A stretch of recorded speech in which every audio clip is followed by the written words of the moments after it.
Hozir ham, shu soniyada ham koinot kattalashmoqda va bu borgan sari tezlashib boryapti. Galaktikalar o'z joyida turibdi. Shunchaki ularning orasidagi bo'shliq kattalashyapti. Tasavvur qiling, non ichiga solingan mayiz. Non pishgan sari kattalashib boraveradi, lekin mayizlar o'zini joyida turaveradi. Ya'ni mayizlar orasidagi bo'shliqning o'zi kengaymoqda.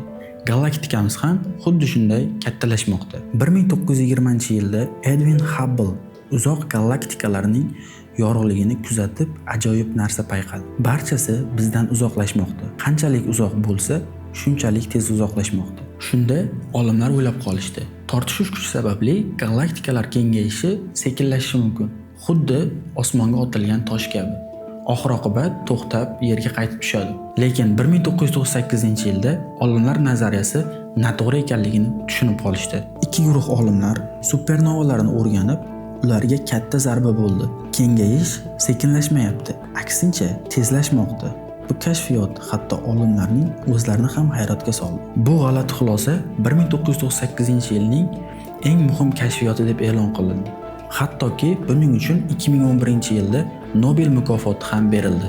Xo'sh, galaktika nima uchun kengaymoqda? Buni bitta so'z bilan ifodalash mumkin. Ya'ni qorong'u energiya. Xo'p, endi savol berishingiz mumkin. Qorong'u energiya nima o'zi?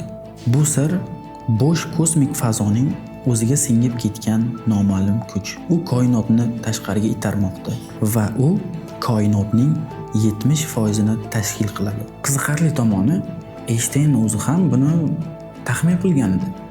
Lekin keyinchalik bu xato fikr, xato xulosaligini tan olgan va oradan qanchadir vaqt o'tgandan keyin bu nazariya to'g'ri deb topilgan.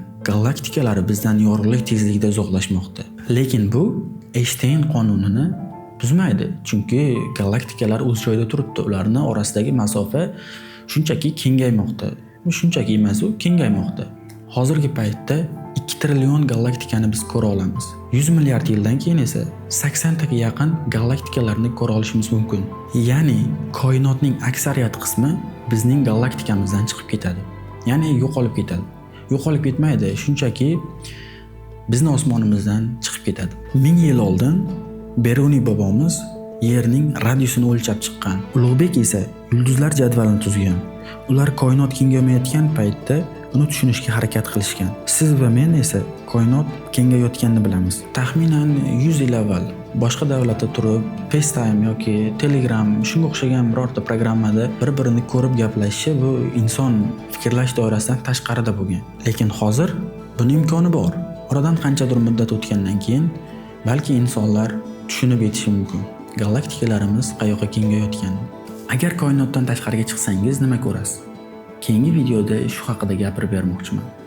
Hozir esa shu videoga like bosib, podpisatsiya knopkasini bosib qo'ysangiz xursand bo'laman. Chunki sizlar uchun aynaqa tutunda o'tiribman.